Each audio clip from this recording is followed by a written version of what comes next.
একটি চায়ের দোকানে বসে কিছু অলস লোক আড্ডা মারতেছে।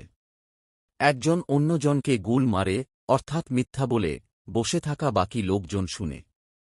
দোকানদারের কোনো সমস্যা নাই, বরং লাভ, দুই একটা চা বিক্রি করতে পারবে। এত প্যাচাল করে সময় নষ্ট করে লাভ কি? আসল কথাই আসি। প্রথমজন বলে, আমার দাদার একটা কুকুর ছিল। মানুষের মতো কথা বলতো আর গরুর মতো ঘাস খেত।